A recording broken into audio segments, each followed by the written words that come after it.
Salam sejahtera bagi saudara-saudara sekalian dimanapun kalian berada.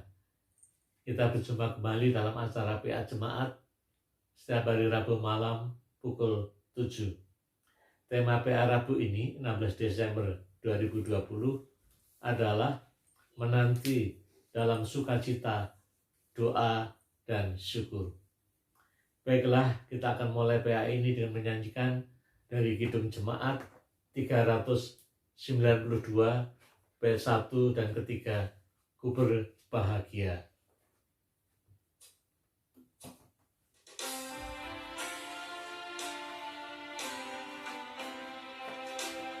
Ku berbahagia, yakin teguh, Yesus abadi kepunyaanku.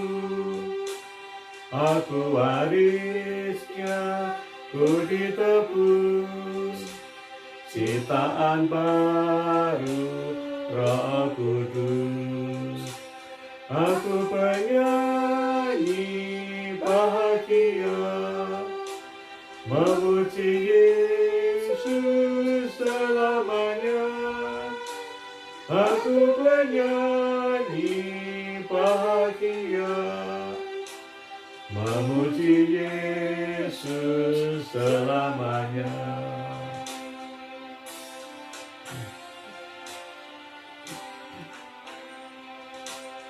Pasrah sempurna, nikmat penuh, suka sekali melimpahiku. Lagu malaikat amat merdu, kasih dan rahmat besertaku.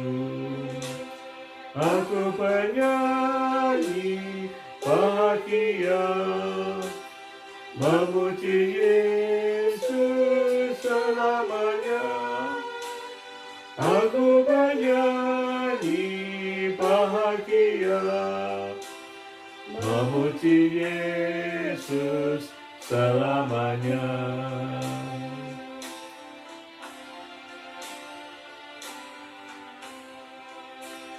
Aku serahkan diri penuh, dalam Tuhanku hatiku teduh, sambil menyongsong kembalinya.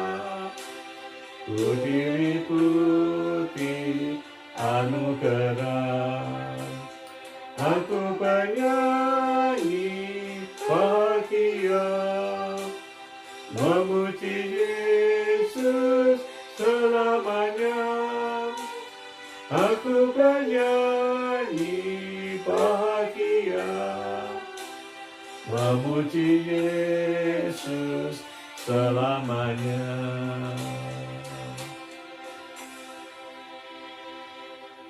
Marilah kita berdoa sebelum kita bersama merenungkan firman Tuhan.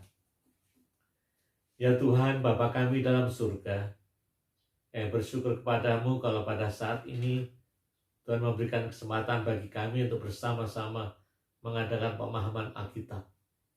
Walaupun kami secara fisik saling berjauhan, Tuhan satukan hati kami untuk bersama-sama rindu untuk memahami dan mengerti firman Tuhan.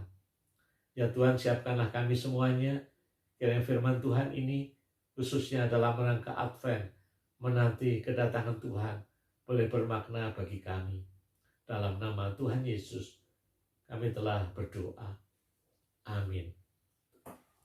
Saudara-saudara sekalian yang kami kasih dalam Tuhan Yesus Kristus, tema PA kita adalah menanti dalam sukacita, doa, dan syukur.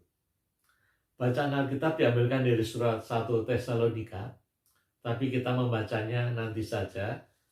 Saya akan menjelaskan terlebih dahulu latar belakang singkat dari surat 1 Tesalonika. Saudara-saudara, agar PA ini lebih efektif, saudara-saudara perlu menyiapkan Alkitab saudara masing-masing, sehingga kita nanti bisa melihat ayat-ayatnya dengan lebih jelas. Saudara-saudara, surat 1 Tesalonika adalah surat Rasul Paulus kepada jemaat.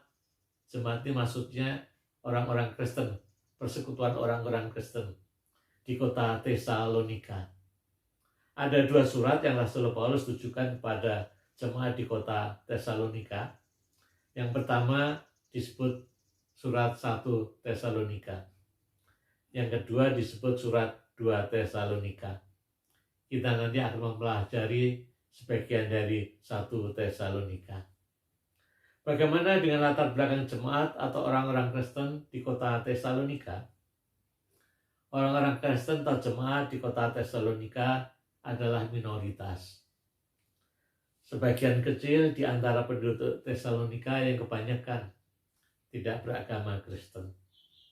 Sedangkan kota Tesalonika sendiri sebenarnya adalah kota yang besar, ibu kota provinsi Makedonia, yaitu salah satu provinsi di Kekaisaran Romawi.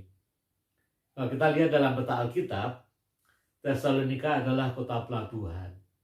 Sebagai kota pelabuhan yang besar, maka penduduknya majemuk, ya, campuran dari berbagai macam bangsa. Maka agama atau kepercayaan yang dianut penduduk Tesalonika juga campuran. Tapi pada umumnya jemaat atau pada umumnya penduduk di Tesalonika menyembah dewa-dewa, ya, baik dewa-dewa yang berupa patung ataupun raja atau kaisar yang dipandang sebagai dewa. Orang-orang Kristen di Tesalonika adalah minoritas di antara penduduk, ya, yang tidak percaya kepada Tuhan itu. Orang-orang Kristen di Tesalonika adalah buah karya pelayanan Rasul Paulus, di mana dulunya sebagian dari jemaat Tesalonika adalah dari orang-orang yang menyembah berhala. Di sana dicatat dalam 1 Tesalonika pasal 1 ayat 9, saya akan bacakan. Sebab mereka sendiri bercerita tentang kami, bagaimana kamu sambut dan bagaimana kamu berbalik dari berhala-berhala kepada Allah untuk melayani Allah yang hidup dan yang benar. Ya, di sana dikatakan mereka sebagian jemaat Tesalonika berbalik dari berhala-berhala, ya, lalu percaya kepada Tuhan Yesus. Itu buah karya Rasul Paulus. Sebenarnya jemaat Tesalonika adalah jemaat yang relatif masih muda. Berdirinya atau mulainya ada persekutuan orang percaya diperkirakan sekitar tahun 39 Masehi, dan surat 1 Tesalonika ditulis Rasul Paulus kira-kira tahun 42 Masehi. Walaupun jemaat Tesalonika termasuk jemaat yang masih muda, tetapi mereka cukup baik. Mereka bisa dijadikan teladan. Ya, itu juga ditulis oleh Paulus dalam 1 Tesalonika pasal 1 ayat yang ke-7. Sehingga kamu telah menjadi teladan untuk semua orang yang percaya di wilayah Makedonia dan Akaya. Ya, jadi menjadi teladan karena kehidupan mereka yang baik. Tetapi sebenarnya di pihak lain, jemaat Tesalonika itu sebenarnya mengalami kesulitan-kesulitan, mengalami tekanan-tekanan, sehingga mereka mengalami penderitaan. Itu juga ditulis dalam pasal 1 ayat yang ke-6. Dan kamu telah menjadi penurut kami dan penurut Tuhan. Dalam penindasan yang berat, kamu telah menerima firman itu dengan sukacita yang dikerjakan oleh Roh Kudus. Ya. Dikatakan dalam penindasan yang berat. Jadi kehidupan jemaat Tesalonika bukan kehidupan yang enak lancar, tapi mengalami banyak penderitaan. Lalu siapa yang membuat jemaat Tesalonika mengalami penderitaan? Siapa yang menekan mereka? Kita baca dari pasal 2 ayat 14. Pasal 2 ayat 14. Sebab kamu saudara-saudara telah menjadi penurut jemaat-jemaat Allah di Yudea, jemaat-jemaat di dalam Kristus Yesus, karena kamu juga telah menderita dari teman-teman sebangsamu segala sesuatu yang mereka derita dari orang-orang Yahudi. Yang ternyata yang menekan mereka adalah orang-orang Yahudi sendiri yang belum percaya kepada Tuhan Yesus. Saudara sekalian, karena jemaat Tesalonika adalah jemaat yang relatif masih muda, maka Rasul Paulus di dalam memberikan nasihat-nasihatnya cukup sederhana, tetapi mendalam, menyangkut hal-hal pokok iman Kristen. Dengan kata lain, hal-hal apa yang mestinya menjadi ciri utama sebagai orang Kristen. Beberapa nasihat Rasul Paulus yang kelihatan biasa tapi mendalam dan sangat pokok itu antara lain bisa kita baca yang menjadi bahan PA kita Rabu ini, yaitu dari 1 Tesalonika pasal 5 ayat 16 sampai dengan ayat 24.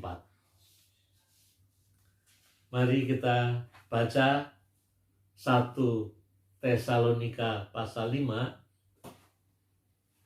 ayat 16 sampai dengan ayat 24. Saya bacakan demikian. Bersukacitalah senantiasa, tetaplah berdoa, mengucap syukurlah dalam segala hal, sebab itulah yang dikehendaki Allah di dalam Kristus Yesus bagi kamu. Janganlah padamkan roh, dan janganlah anggap rendah nubuat-nubuat. Ujilah segala sesuatu dan peganglah yang baik.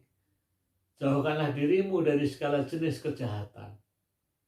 Semoga Allah damai sejahtera menguduskan kamu seluruhnya, dan semoga roh, jiwa, dan tubuhmu terpelihara sempurna dengan tak bercacat pada kedatangan Yesus Kristus Tuhan kita. Ia yang memanggil kamu adalah setia, Ia juga akan mengenapinya. Saudara-saudara sekalian, kita lihat bagian yang pertama ayat 16 sampai dengan 18. Ada 3 hal pokok yang harus ada yang menjadi ciri utama orang Kristen. Yang pertama itu bersukacita, kedua berdoa, ketiga mengucap syukur. Saudara-saudara, kalau kita membaca sekali lagi ayat 16 sampai dengan 18, di sana ada istilah yang artinya adalah hampir sama, yaitu senantiasa atau terus-menerus. Ya. Bersukacitalah senantiasa. Senantiasa ini artinya terus-menerus. Ya. Tetaplah berdoa. Artinya juga terus-menerus berdoa. Mengucap syukurlah dalam segala hal. Mengucap syukurlah dalam segala artinya segala waktu, segala perkara, berarti juga terus-menerus. Sebab itulah yang dikehendaki Allah dalam Kristus Yesus. Dalam ayat 18 bagian akhir, itulah yang dikehendaki Allah. Maksudnya bukan hanya mengucap syukur yang dikehendaki Allah, tapi juga termasuk 2 terdahulu, yaitu bersukacita dan berdoa. Jadi dengan kata lain, bersukacita, berdoa, dan mengucap syukur, itulah yang dikehendaki Allah untuk kita wujudkan dalam kehidupan kita. Apapun kenyataannya, apapun yang terjadi, apapun kondisi kehidupan kita, senang ataupun susah, lancar maupun tidak lancar, sehat maupun sakit, damai maupun dalam penderitaan. 3 hal ini Tuhan inginkan. Karena dikatakan senantiasa terus-menerus bersukacita, berdoa, dan mengucap syukur. Tetapi inilah yang salah, saudara sekalian. Seringkali kita bersukacita, berdoa, dan mengucap syukur, itu tergantung situasi dan keadaan yang menimpa kita.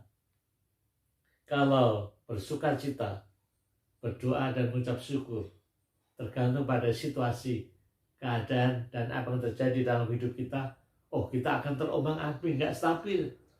Karena situasi dan keadaan yang menimpa kita terus berubah, tidak selalu sama. Suatu saat kita bisa bersukacita, tapi suatu saat lain kita sulit bersukacita karena kita mengalami kesusahan misalnya.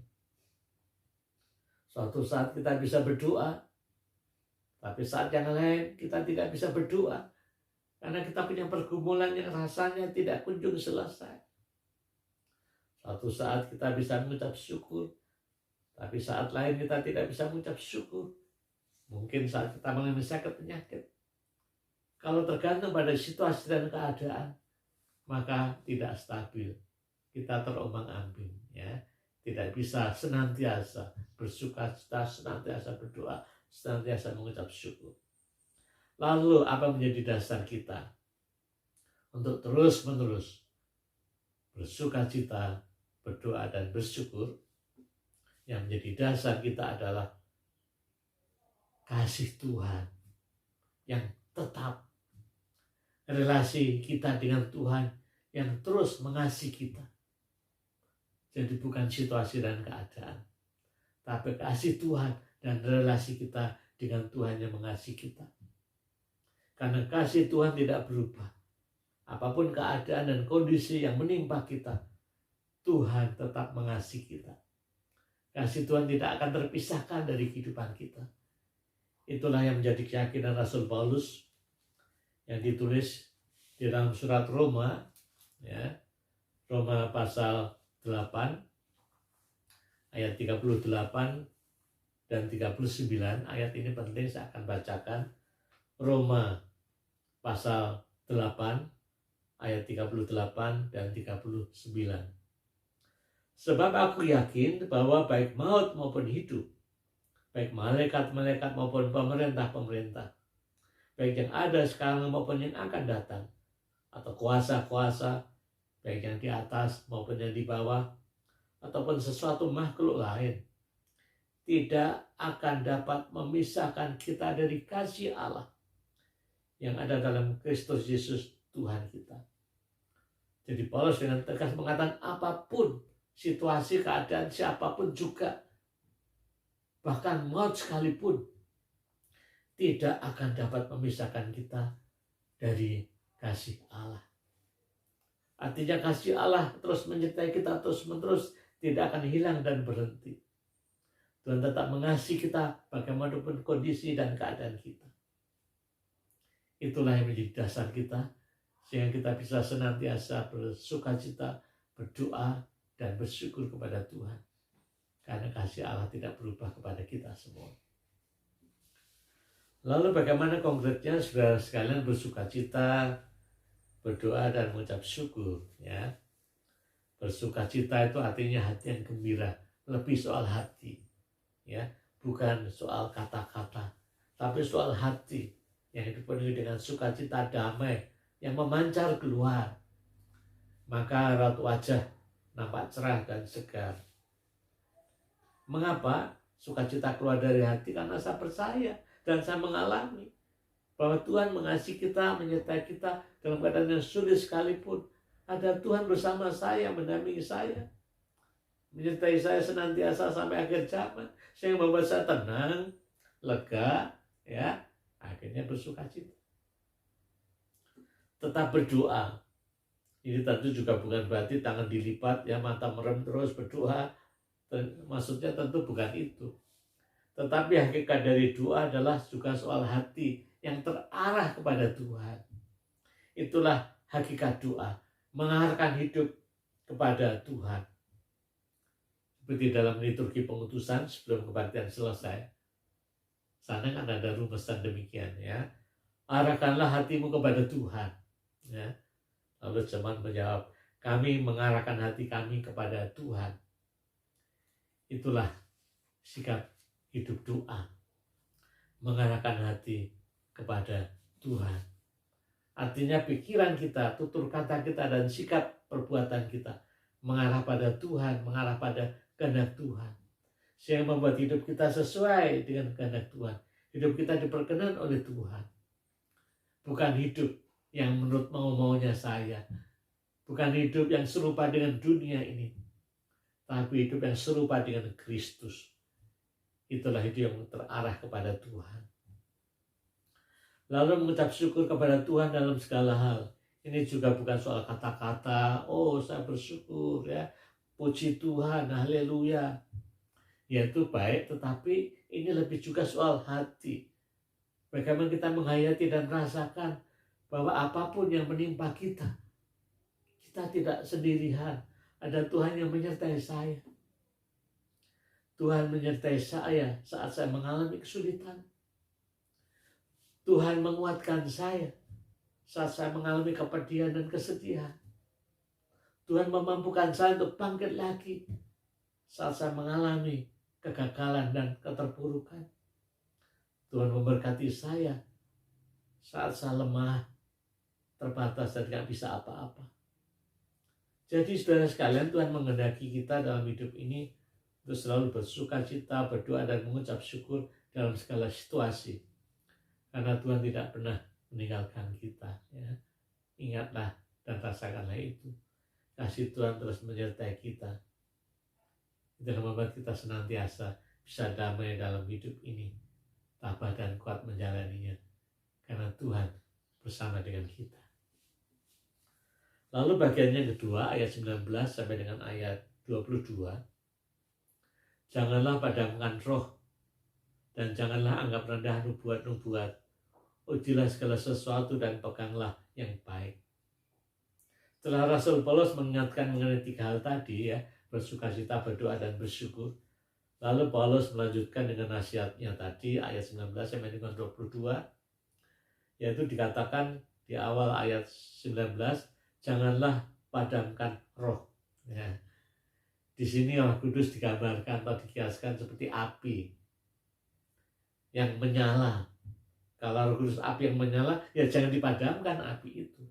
Ya. Artinya apa? Artinya jangan menghalangi pekerjaan Roh Kudus. Jangan sepelekan pekerjaan Roh Kudus.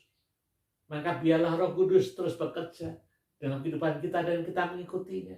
Dan kita mau mendengarkan apa yang menjadi kehendak Roh Kudus dan kehendak Tuhan dalam hidup kita. Ya, kita membuka hati kita pada pekerjaan dan karya Roh Kudus. Kalau kita membuka hati kita dan kita menuruti kehendak Roh Kudus, kehendak Allah sendiri, maka yang lain-lain akan mengikutinya. Yaitu kita tentu akan memperhatikan nubuat-nubuat. Ya, dikatakan tidak menganggap rendah nubuat-nubuat. Nubuat ini jangan disalahpahami seperti ramalan masa depan, bukan sih. Nubuat ini maksudnya adalah kehendak Tuhan itu apa, ya. Mencoba menangkap, mengerti apa kehendak Tuhan. Yang ada dalam Alkitab, bagaimana Tuhan berkehendak atas hidup kita. Lalu juga tentunya kita bisa menguji apa yang baik, apa yang tidak baik, dan kita melakukan yang baik. Lalu juga tentunya kita menjauhi, ya, segala macam kejahatan. Jadi intinya kita harus punya relasi yang hidup, yang benar dengan Roh Kudus, membuka hati kita biar Roh Kudus bekerja, berkarya. Dan relasi dengan Tuhan, Roh Kudus yang hidup ini membuat kita semakin mengerti apa yang menjadi kehendak Tuhan dalam hidup kita, dan kehendak Tuhan yang baik itulah yang kita lakukan. Untuk bisa mempunyai relasi yang hidup, yang baik dengan Roh Kudus, dengan Tuhan, tentu kita harus banyak berdoa, ya. Dalam waktu terus hidup terarah kepada Tuhan, banyak membaca Alkitab, apa yang menjadi kehendak Tuhan. Karena di sanalah antara lain Tuhan menyatakan kehendaknya, ya, melalui Alkitab, firman Tuhan, dan peristiwa-peristiwa sehari-hari yang kita renungkan dan kita refleksikan di dalam firman Tuhan. Maka teruslah kita menjalin relasi dengan Tuhan. Maka Roh Kudus bekerja dalam hidup kita. Lalu yang ketiga, yang terakhir, ayat 23 dan 24. Ya. Di sana dikatakan, semoga Allah damai sejahtera menguduskan kamu seluruhnya. Dan semoga roh, jiwa, dan tubuhmu terpelihara sempurna dengan tak bercacat pada kedatangan Yesus Kristus Tuhan kita. Ia yang memanggil kamu adalah setia, ia juga akan menggenapinya. Di sini diawali dengan semoga Allah damai sejahtera. Allah damai sejahtera ini maksudnya adalah Allah sumber damai sejahtera. Ya. Dikatakan semoga Allah sumber damai sejahtera menguduskan kamu. Ini merupakan kalimat doa, ya, yaitu doa Rasul Paulus kepada jemaat di Tesalonika. Ya, bagaimana Allah sumber damai sejahtera terus memelihara kita semuanya, sehingga kita mempunyai relasi yang baik dengan Tuhan, sehingga pada saat Tuhan datang kembali, hidup kita terpelihara dengan baik, tidak bercacat, sehingga kita diterima oleh Tuhan.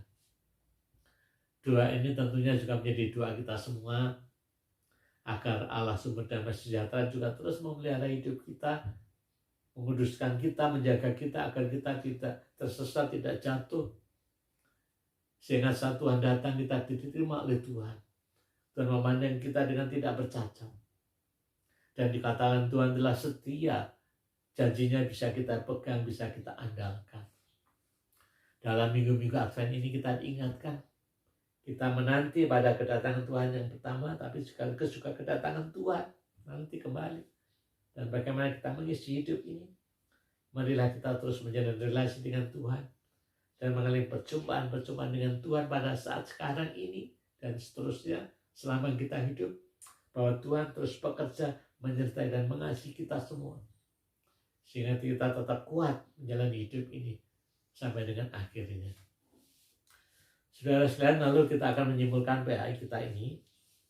Yang pertama, saudara sekalian, dalam masa Advent, yaitu masa menanti kedatangan Tuhan kembali, Allah sumber damai sejahtera terus memelihara hidup kita. Apapun kondisi dan keadaan kita, hidup kita terpelihara dengan baik. Baik itu hidup iman kita maupun hidup keseharian kita. Tuhan jaga dan Tuhan pelihara. Sehingga kapanpun Tuhan datang, Tuhan menerima kita. Dijumpainya kita dalam keadaan bangun, sadar, berjaga-jaga. Maka Tuhan menerima kita semua. Yang kedua, Allah memelihara kita dengan terus menyertai kita. Terus menyertai kita. Terus memimpin kita. Bagaimana kondisi dan keadaan kita. Tuhan bersama dengan kita. Immanuel, Allah bersama dengan kita, beserta dengan kita. Maka kita tidak perlu takut dan khawatir menjalani hidup ini. Ada teman yang setia, sobat yang sejati, yaitu Tuhan Yesus Kristus sendiri. Lalu yang ketiga, karena Allah terus memelihara, menyertai, dan mengasihi kita, itulah membuat kita terus bisa bersuka cita, terus berdoa mengarahkan hidup kepada Tuhan, dan terus mengucap syukur. Saudara-saudara sekalian yang kami kasih dalam Kristus, kiranya PA ini membantu kita untuk bisa hidup semakin benar di hadapan Tuhan, sampai kedatangan Tuhan kembali, atau sampai Tuhan memanggil kita semuanya. Amin. Sekarang kita masuk di dalam doa syafaat. Marilah saudara sekalian kita menaikkan doa-doa syafaat kita. Mari kita berdoa. Ya Tuhan, Bapa kami dalam surga, kami bersyukur padamu kalau di minggu-minggu Advent ini kami boleh merenungkan kembali bagaimana hidup adalah anugerah Tuhan, dan terus jaga dan pelihara, sehingga kami tidak perlu merasa takut dan khawatir. Sebaliknya selalu bersyukur, bersukacita, dan terus berdoa dekat kepada Tuhan, membuka hati agar Roh Kudus bekerja dan kehidupan kami boleh menjadi berkat. Ya Tuhan, kiranya Engkau memimpin kami semuanya di tengah kehidupan yang tidak mudah ini, tapi kami tetap punya relasi yang hidup dengan Tuhan, sehingga kami tidak merasa sendiri. Inilah membuat kami terus bersemangat dan kuat menjalani hidup, karena ada Tuhan menyertai kami semuanya. Ya Tuhan, kami juga berdoa dan bersyukur untuk panitia Natal yang sudah merencanakan, juga melaksanakan beberapa acara dalam rangka Natal. Kami bersyukur Tuhan berkati itu semuanya. Mereka acara kebaktian Natal walaupun masih tidak tatap muka, tapi kiranya Tuhan tetap pakai sarana-sarana teknologi yang ada ini dalam rangka Natal untuk bisa terus menguatkan iman jemaatmu dan kami semua. Ya, bersyukur kalau sudah ada beberapa acara dilaksanakan, antara lain Karoling Natal. Kiranya itu juga boleh menyapa anggota jemaat bahwa Kristus datang juga mengasihi mereka semua yang dalam usia lanjut, yang dalam pergumulan, yang di dalam kesepian, dan dalam kondisi apapun. Ada Tuhan hadir dan lahir di sana.